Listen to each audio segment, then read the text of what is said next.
Sebuah contoh bahwa terpidana kan sekarang sudah divonis lah ya oleh pengadilan Subang.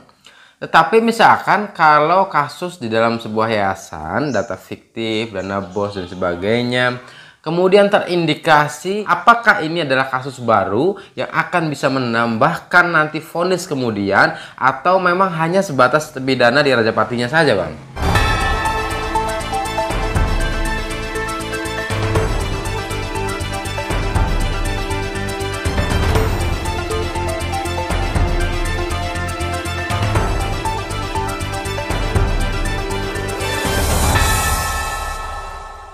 Sekarang saya mencoba masuk ke ranah yayasan, Bang.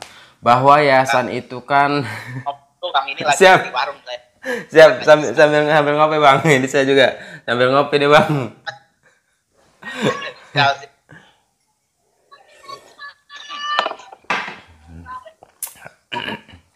Siap, Bang. Masuk ke yayasannya, Bang ya. Siap. Lanjut, Kang. Siap, Bang.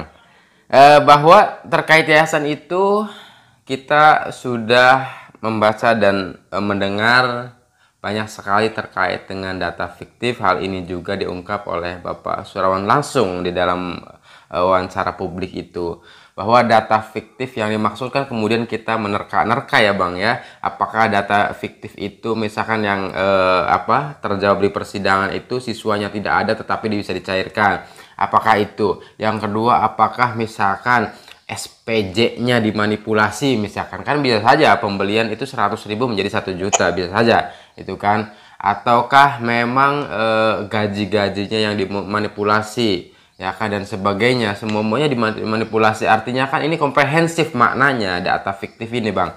Nah, itu lebih mengena kemana sih, Bang, yang dimaksud data fiktif untuk yayasan ini? Iya, Kang. Jadi sebetulnya kalau kita breakdown tindak pidana pembunuhan ini ya, ini memang ada beberapa tindak pidana yang menyertainya ya. Siap. Salah satunya adalah tindak pidana korupsi bantuan operasional sekolah atau BOS ini ya. Nah, sekarang sedang disidik oleh Krimsus Polda Jabar ya, unit Krimsus Polda Jabar. Gitu. Dan kemarin kita dapat bertanya bahwa sebentar lagi ya kemungkinan perkara ini akan dinaikkan, akan ada gelar, akan dinaikkan gitu, dan prosesnya akan berlanjut. Nah, itu harapan kita bersama dan harus atau patut kita syukuri dengan kondisi seperti itu gitu. Artinya kenapa? Karena ini dana yang diberikan oleh pemerintah kepada orang yang tidak mampu. Betul. Untuk sekolah gratis ternyata dikorupsi kan. Betul. Ya, di persidangan kemarin sudah terungkap bahwa ternyata sekolah ini adalah siswanya fiktif. Ini kepala sekolah sendiri ya, Kang, yang ngomong ya. Di persidangan tidak bisa. Sekolahnya fiktif, gurunya ada beberapa cuman. Terus juga ada beberapa nama yang tercatut di situ dan ternyata bukan menjadi guru di situ. Dari situ saja kan sebetulnya kita sudah punya gambaran bahwa memang ini ada tindak pidana dalam yayasan tersebut, dalam sekolah tersebut gitu loh. Nah, belum lagi kalau kita bicara lebih jauh tentang kesaksian Dedi FN misalnya, yang memang mengungkap, mengurai setelah kasus tindak pidana pembunuhan ini ternyata ada pencairan 3 kali dana bos yang dilakukan oleh yaitu tadi oleh pengurus-pengurus sekolah atau yayasan tersebut gitu. Nah, ini kan tidak boleh sebetulnya gitu loh, karena statusnya masih status quo pada saat itu gitu kan. Nah, ini yang kemudian menggelitik buat kita. Ini sudah jelas sekali. Ayo dong pihak Polda, come on, mari kita support bareng-bareng, dipercepat proses penanganan. Jangan ragu gitu, maksud kami begitu kan. Ada ini, Bang, sebuah skeptisisme di dalam yayasan itu, bahwa memang kita tahu, Bang, Pak Yosep itu di dalam persidangan tidak mengakui bahwa data itu data fiktif, tidak mengakui bahwa siswanya itu siswa fiktif ya, Bang ya, di dalam persidangan. Tetapi memang ada yang membongkar, misalkan kepala sekolah sendiri dan beberapa saksi yang lain yang mengatakan dengan jelas bahwa siswanya tidak ada. Artinya kan seakan gontot-gontotan gitu ya, Bang.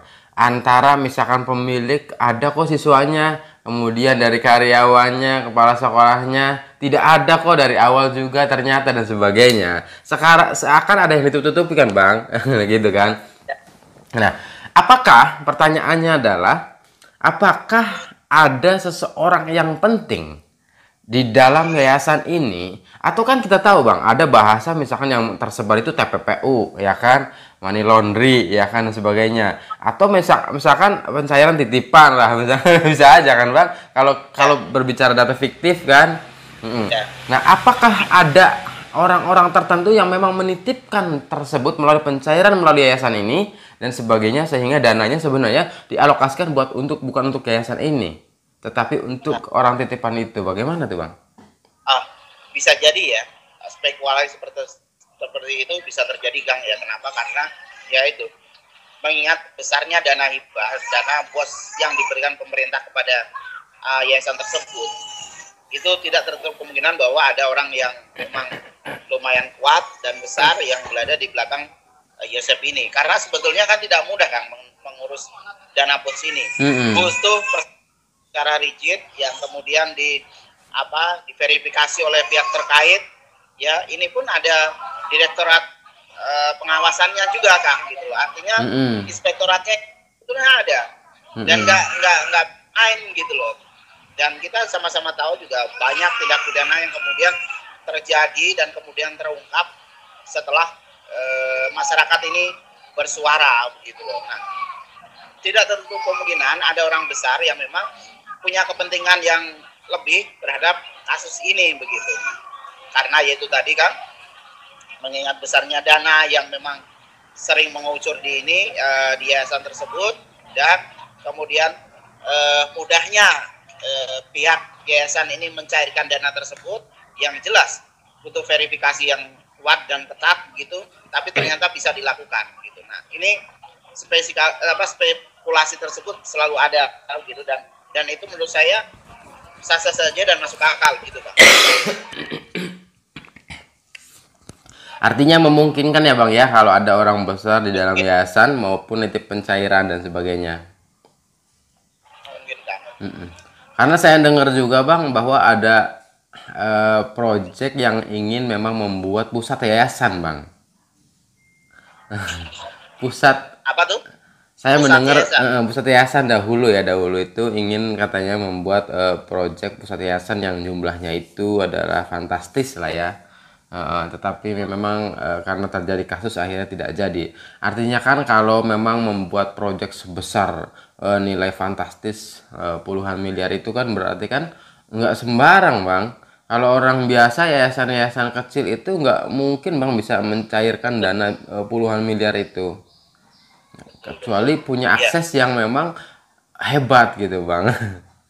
Ya, saya baru dengar ini Kang tentang berita adanya proyek besar ini, tapi kalau saya apalagi setelah dapat berita dari Kang ya yang memang valid misalnya ya, itu ya makin mendukung pendapat saya bahwa memang ada orang besar di balik tindak pidana korupsi itu gitu loh Kang. Karena itu tadi memang tidak mudah dana bos ini cair gitu, butuh effort yang benar-benar kuat dan lebih gitu Kang. Karena itu pengawasannya kan belakangan kan lumayan ketat. Setelah penangkapan yang dilakukan oleh pihak kejaksaan ya, kan Muspida ini kan beberapa bulan atau beberapa tahun kan sering berkoordinasi antara satu instansi dengan instansi yang lain, yang salah satunya adalah untuk meminimalisir kebocoran dana atau anggaran yang turun dari pemerintah pusat gitu atau pemerintah daerah gitu kan. Jadi ketat sekali kalau saya melihatnya, tapi ini bisa dengan gampang saja dicairkan oleh saudara pada semua ya kan? Dicairkan oleh pengurus-pengurus yayasan ini gitu. Dan ini kalau tidak ada sesuatu ya tidak mungkin gitu kan. Iya Bang, informasi itu saya dapatkan dari saksi yang terkemuka ya Bang. Terus karena kan bukan hanya dana bos ya Bang ya, bahwa pembangunan pertama kali itu kan yayasan sekolah kan tingkat gitu Bang. Luar biasa itu kan tingkat, dan itu mungkin menurut saya miliaran fantastis nilainya ya kan. Nah, yang saya dengar juga itu kan dari provinsi katanya Bang. Nah, provinsi. Nah, dengan notabene dia tidak punya sekolah atau dari nol lah ya bahasanya, tiba-tiba mendapatkan dana kucuran dana hibah yang sangat fantastik untuk membangun langsung tingkat misalkan. Kan itu fantastik luar biasa kan. Artinya networkingnya benar-benar memadai gitu ya Bang. Ya, kalau orang biasa bergerak di dunia apa LSM ya, di dunia organisasi, hal-hal itu sebetulnya kita tidak heran begitu, karena memang ya sudah menjadi mata pencariannya seperti itu gitu kan. Artinya ya kong kali kong, terus relasi, terus kemudian pengembangan yang menurut kita tidak masuk akal. Nah itu di lingkungan orang-orang atau teman-teman pergerakan itu hal yang biasa. Bisa terjadi begitu kan. Siap. Ya artinya saya menegaskan bahwa jaringannya memang mantap gitu Bang. Ya betul, jaringan kalau saya melihatnya dari awal jaringannya ini kuat. Kuat ya ke atasnya. Nggak mungkin kasus pembunuhan ini bisa bertahan sampai 2 ini kan. Nah terus Bang, saya dengar ini bahwa ada PPATK sudah pernah turun katanya, PPK sudah pernah turun katanya, ini informasi. Walaupun rumor, tapi saya mendapatkan ini adalah dari saksi langsung informasi ini. Nah, terus Bang, bahwa kalau tadi bicara misalkan pencairan dana bos apalagi setelah pembunuhan kok masih bisa cair katanya 3 kali ya kan. Dananya juga lumayan lah, ratus lah ya hitungannya. Kok semudah itu? Bagaimana pengawasnya? Kok kepala dinasnya bagaimana bisa menyairkan? Pertanyaan saya, apakah mulai dari atau sebelum pencairan sampai pencairan itu mereka ada yang telah diperiksa atau belum itu Bang? Karena kok ada pengawas loh ya pencairan itu, ada kepala dinas loh ya yang mencairkan. Apakah sudah ada yang periksa itu Bang terkait itu? Kalau untuk tindak pidana pencairan bos itu ya Kang ya, kita kurang begitu memahami ya prosesnya seperti apa ya, karena pada saat setelah sidang pembunuhan ini kami belum pernah lagi mendengar atau klien kami diperiksa gitu loh. Tapi infonya sih dalam waktu dekat akan ada pemeriksaan terkait pencairan dana bos itu gitu. Balik lagi terkait dengan masalah pencairan ini, karena kemarin juga ketika kita tanya ke saksi tentang proses bagaimana mekanisme pencairan dana bos itu yang diperbolehkan melalui undang-undang, ya artinya memang harus ada ada peran dari kepala sekolah dan sekretaris untuk mencairkan, kepala sekolah dan bendahara, maksud kami. Nah, ini kan kemarin sudah jelas, Amel kan sudah meninggal, bisa cair kan begitu misalnya. Terus memang ada beberapa syarat-syarat lain yang memang harus dipenuhi, dan ternyata juga secara administratif itu menurut kami tidak masuk akal itu bisa terjadi gitu kan. Iya. Tapi sudah terjadi pencairan sampai 3 kali gitu. Nah, geleng-geleng di persidangan kan, jaksa pun geleng-geleng, luar biasa. Iya. Gitu. Nah ini yang kemudian semakin menguatkan kami bahwa memang ini ada hal yang besar di balik kasus pembunuhan ini gitu kan. Baik.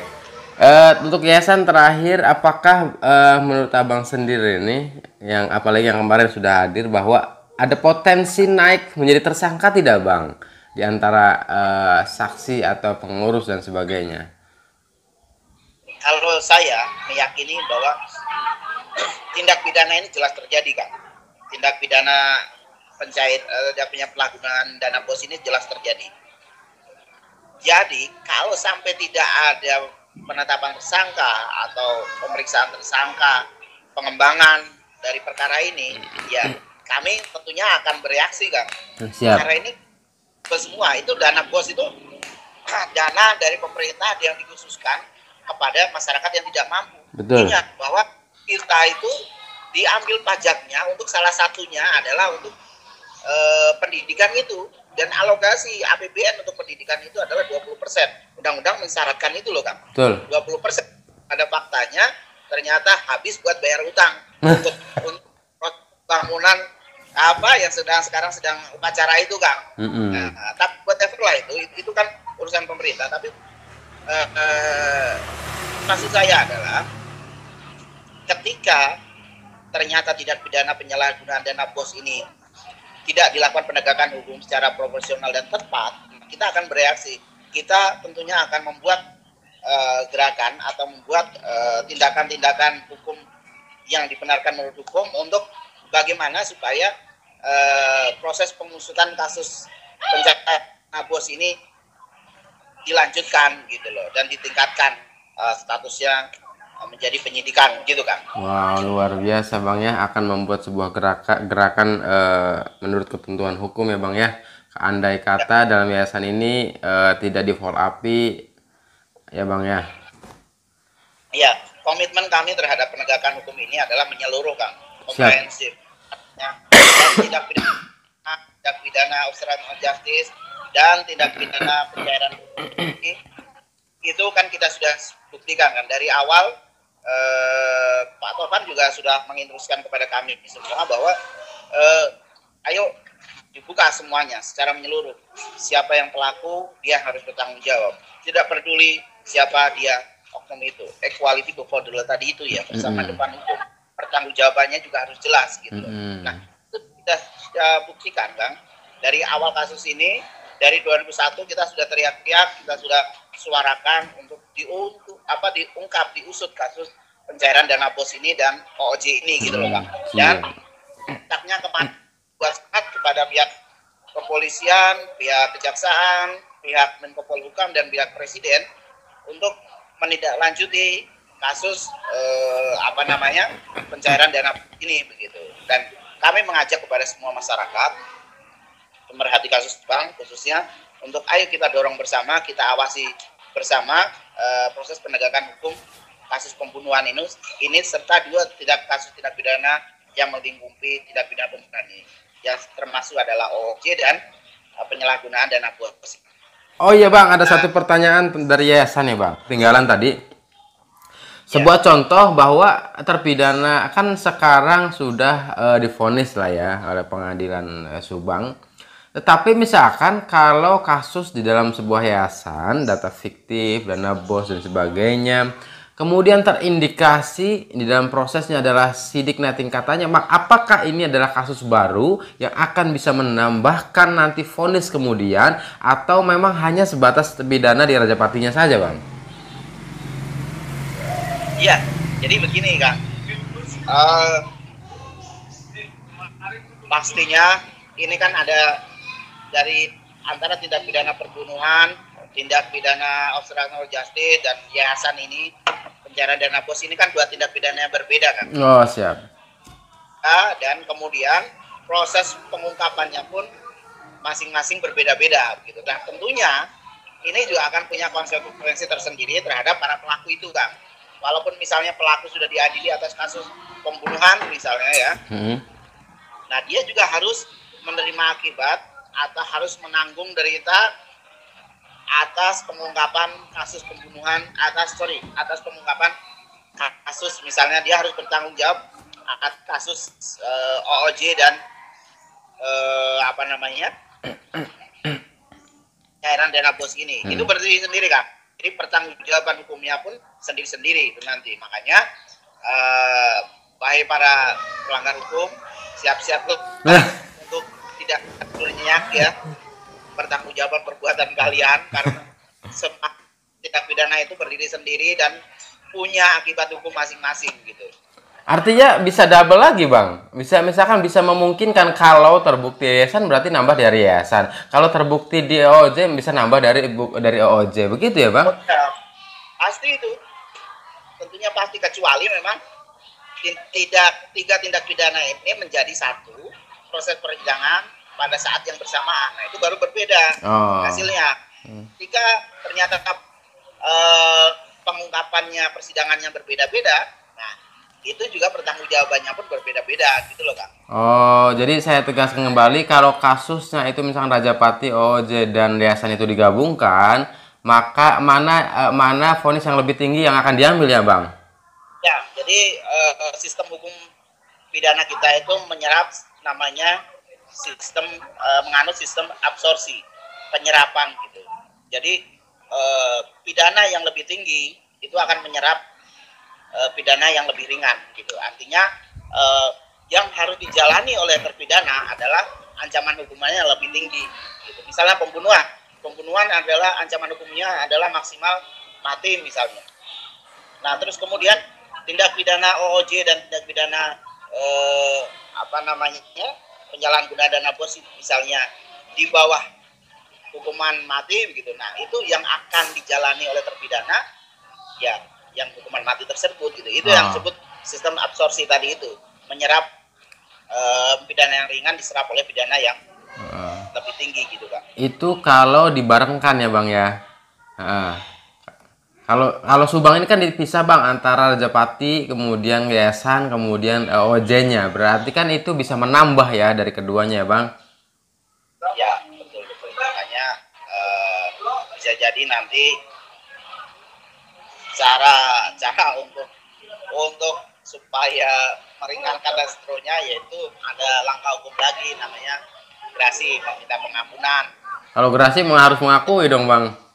Ya, syaratnya harus mengakui kan dia pelaku ini kan tidak mengakui sama sekali tentang tindak pidana tersebut gitu. Jadi ya mungkin kita nggak tahu ya kalau nanti ternyata pada prosesnya dia mengakui ketika menjalani hukuman, ya walau semua bisa terjadi kan.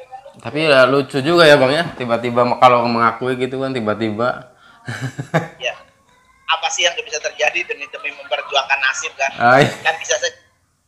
Ya ini aja untuk melindungi ketiga orang yang tersebut aja, mereka rela mengorbankan seseorang yang dia cintai gitu. Kita kan sama-sama tahu pembelaan mereka ini mengarahkannya kemana begitu, dengan mengkambing hitamkan siapa, itu kan kita paham kan. Siap. Jadi yang saya bilang, kenapa dia lebih memilih orang lain daripada memilih anak kandung kan gitu kan. Iya, luar biasa.